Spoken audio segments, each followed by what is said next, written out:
My name is Otto Klein. As the owner of several waste management companies, I am known as the Trash King. I was married to Janet Carson. She was a lawyer and kept her maiden name for her professional activities. Apparently, her whole life was tied to her profession, since she made no effort to introduce herself in society under anything other than her maiden name.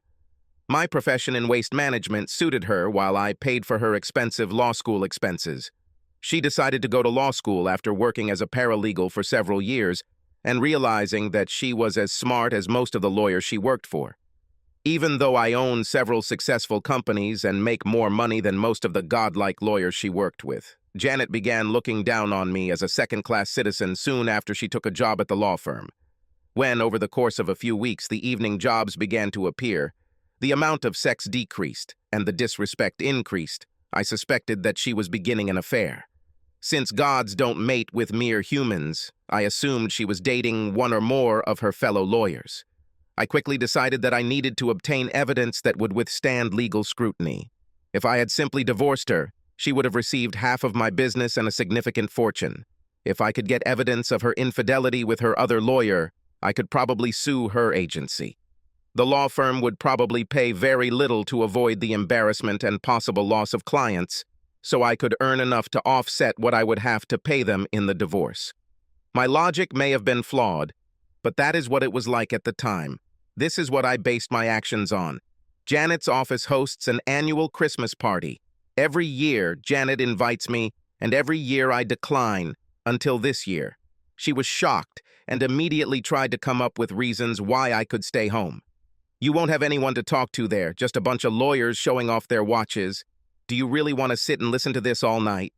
I don't care as long as I'm with you. That's what I said. As long as I can keep an eye on you and see if I can figure out who your lover is. That's what I was thinking. Almost every day before the party, Janet mentioned another excuse that I could give if I wanted to refuse. I didn't buy it. I told her I was looking forward to going to the party. Even as she prepared for the formal event, she tried one last time. I hate to see you having a bad time. Are you sure you want to go? Yes, darling. I knew her problem wasn't that my appearance embarrassed her. I was told that I was quite handsome, in good shape, and my suit was Armani. I wasn't a slob. I was just working with trash. She didn't like it when I said she was doing it too. We arrived at the party with a second wave of people who were trying to be fashionably late. Most of the tables were already occupied, but we soon found one next to the dance floor, where only one couple had settled down so far. We took our seats, and I offered to bring drinks for Janet and myself. My first confrontation of the evening occurred while I was standing in line for drinks. The man, who apparently was one of the firm's lawyers, said, "I don't think I've met you before." "Who did you come with?" I replied, "With my wife, Janet Carson Klein." "Janet? I didn't think she was still married." "Yes, we were happily married for 8 years, despite the fact that we have been married for more than 10 years. He looked stunned for a second and then started laughing at what he assumed was my joke. This proved to me that truth is often funnier than fiction.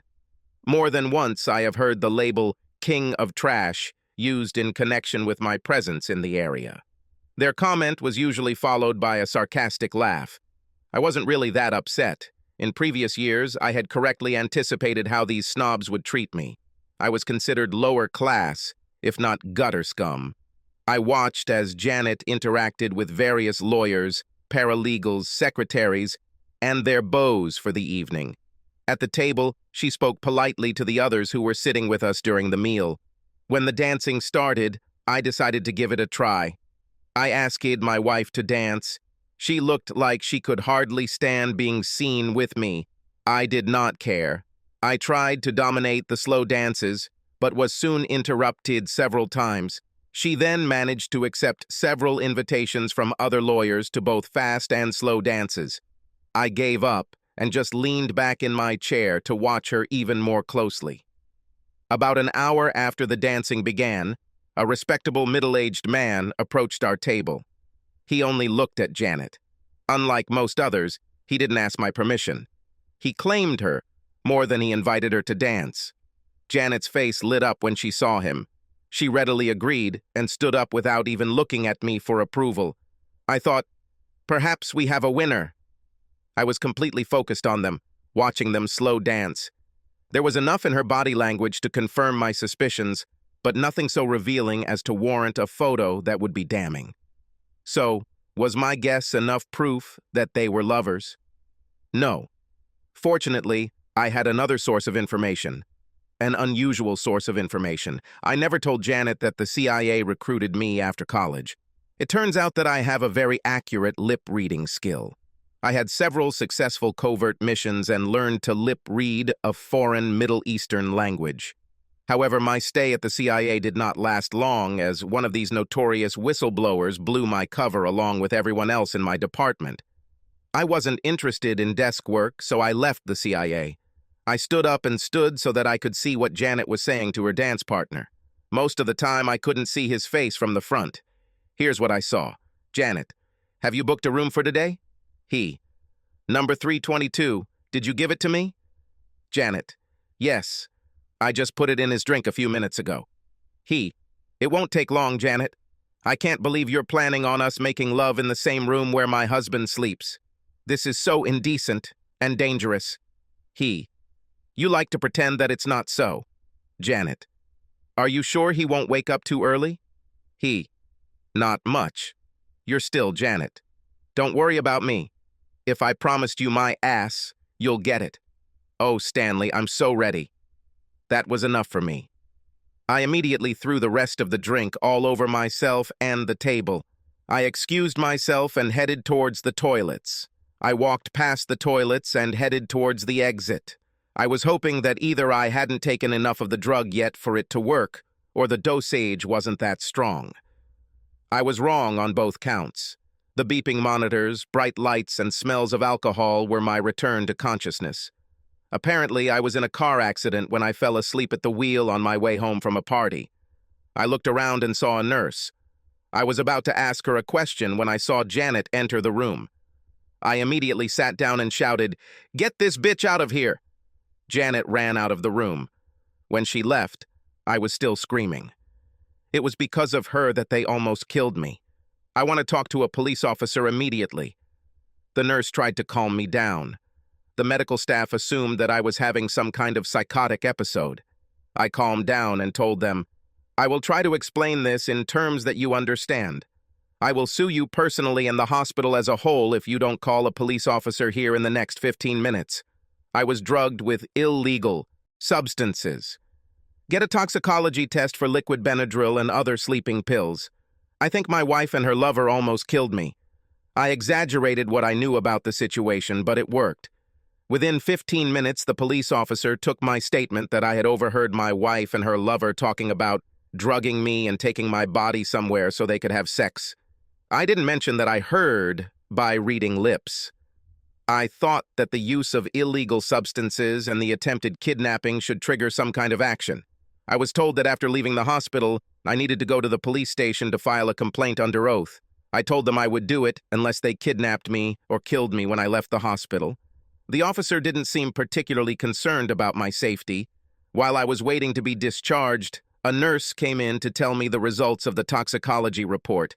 I was drugged and big time. In fact, judging by the amount of substances I had in my system, if I drank a full glass, it would most likely kill me. Hospital staff have already reported this to the police. This was the first time I heard the phrase "he attempted murder." Soon a policeman showed up at my door, and the second officer who questioned me was more serious in his questions. The next day, when I was discharged, I went home. A police car regularly drove past my house, but I was in no danger. Janet was not in our house. Only all her things were there. I learned that Janet had been arrested earlier at our home. She and her lover had come here in hopes of convincing me not to tell the law firm about their planned hotel date. This was the only crime they felt they had committed. However, she and Stanley were charged with attempted murder. I imagine her fainting upon hearing the accusation as the police handcuffed her. Both lawyers, as expected, refused to appear without the other lawyer. The district attorney wanted to try these cases separately. He thought that if Janet saw that she was going to be convicted, she would testify against Stanley Proust, her lover and junior partner of the firm. The DA was unsuccessful. The two cases were intertwined and will be tried together. Janet tried to talk to me before the trial. She left messages saying she was innocent of trying to kill me. I guess she didn't think cheating on me was a big deal because she didn't bother to apologize for it. I ignored the rest of her messages. I quickly withdrew all funds from our joint accounts and cut all other financial cords to which she was tied. Her father had to pay her lawyer until her lawyer finally forced me to give her half back. At their trial, the toxicology report on the substances in my body was the main evidence. There was a forensic chemist expert on poisoning, sleeping pills, and date rape drugs who told me the scientific name of the drug I was given and the danger I would be in if I drank the entire amount. I was the main witness. The accuracy of lip reading, especially my ability to read lips, was a major issue for the defense regarding my testimony. How could I be so sure of what I saw? Most lip readers perform at just above 50% accuracy. I had several CIA officers testify that my knowledge was above average. I even gave a demonstration in court. The defense attorney then tried to offer an alternative theory of what happened, saying that I had actually drugged myself to frame my wife and her lover for attempted murder. If I was found guilty, I would be confident that I would receive all the assets in the divorce, plus a good settlement for the lawsuit against the law firm. Truth be told, I wish I was capable of such cunning. The judge was not impressed when I expressed in open court how stupid I thought the defense attorney's claim was.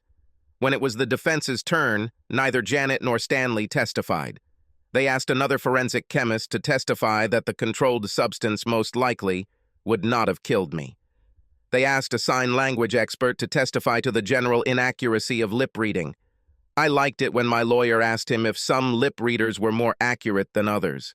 He said, "Of course." He was then asked if he had ever seen me to determine how accurate I was. He had to admit that he didn't. The only other witness was a police officer, Sergeant Haskins, who interviewed people sitting at our table at the party. He testified that no one at the table reported seeing my wife put anything in my drink. The defense insisted. Defense conclusion: no one saw Stanley give Janet any powder. No one saw Janet put anything in my drink. There was no evidence that I didn't do it myself. Once the police officer finished testifying, the elderly lady in the gallery continued to try to get the district attorney's attention. This was causing disruption, so the DA sent an assistant to see what she was so upset about. The assistant hurried back and said, "Announce a break." The DA asked for and was given a 15-minute break as the DA returned to speak with the lady. I happened to glance at Janet, and she seemed horrified to see this woman. She immediately began a tense conversation with her lawyer. The district attorney returned from recess and demanded that the rebuttal witness be allowed to testify. He was asked whose testimony was being refuted. Police Officer Haskins. Janet pushed her lawyer to speak. "Your Honor, I request another adjournment during which I will submit an amendment to my client's statement. Stanley and his lawyer are crazy." The word bitch was used several times. At the conference, Janet and her lawyer stated that she would accept a guilty plea and a prison sentence of 3 to 5 years in exchange for testifying against Stanley. The district attorney agreed. The old lady told the DA that the cop asked her if she saw Janet put the knockdown powder in my drink. He didn't ask if Janet put anything in my drink, so she said no. He didn't ask her any more questions. The lady said she saw Janet putting something in my drink. Janet told her it was a medicine that would relieve the hangover I supposedly always get when I drink too much. She said no to the idea that they were knockout drugs because she thought they were a hangover cure. It took several more months for Janet to plead guilty and for the verdict to be announced. Stanley obtained a new trial in which Janet acted as the main witness. She described in detail how Stanley stalked her and how their affair began. She swore that she only wanted to cuckold me, and that Stanley identified the prohibited substance and its quantity. Stanley countered that he had only done what Janet had asked him to do, and that she had deliberately given me too much of the illicit substance, knowing the likely fatal consequences. So Stanley's lawyer came up with a new theory. Janet seduced him and planned all along to frame Stanley and kill me. In this way, she would get rid of her husband, who would leave a good inheritance and get rid of her lover, whose position as a junior partner would most likely pass to her. My car accident ruined her plan. Stanley began to cry at the thought of possibly hurting another person. The bottom line is that the jury believed Janet more than Stanley. He was found guilty and sentenced to 15 years in prison. I was allowed to testify at his sentencing hearing. I said with tears in my eyes, I shouldn't have been here today. I am to be buried in a grave in Riverside Cemetery. Instead of sitting in that easy chair, my wife's lover should have been standing at my grave and helping my wife celebrate their successful disposal of the scavenger. She was going to inherit a lot of money. She had to spend my money with her lover and fellow murderer. Don't be fooled. Neither of them are upset that I almost died. They're upset that I didn't die and they got caught. It was my special talent for reading lips that saved my life. I had already drunk about a quarter of the drink that my wife had prepared with the medicine she had received from her lover when I found out that something had been mixed into it. The amount I actually drank was enough to make me pass out and crash my car into some bushes. If I had crashed into the nearest tree, I probably would have been dead. Tests for illegal substances in my system showed that, if I had drunk the entire drink, I would have died while my wife and her lover were having sex in the same room in which I was dying. My wife and her lover say they only intended to drug me and cuckold me. They both say she mistakenly gave me what should have been a lethal dose. Even if it were true, could they just say, oops, and get slapped? I don't think so, but I'm not sure my opinion should matter. You see, I'm supposed to be dead. As I said, Stanley scored 15 points, and Janet scored 5. Janet shouted to me that she was very sorry as she was led out of the courtroom after Stanley's verdict was announced. I replied, read your lips. I don't care. The divorce was easy because Janet was in prison. She still didn't dispute anything. I think she was actually ashamed of what she had done and what almost happened to me. I ended up, unintentionally, getting what the defense attorney said I intended to get. All assets from my marriage and, after significant negotiations with the law firm and Stanley, a settlement of the lawsuit. I was already rich.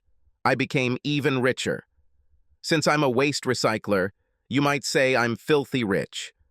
I was amazed at how many women, in the months following the trial, wanted to audition for the now vacant position of trash queen. Not surprisingly, none of the applicants were female lawyers. Please like and subscribe to the channel and you will never be cheated on.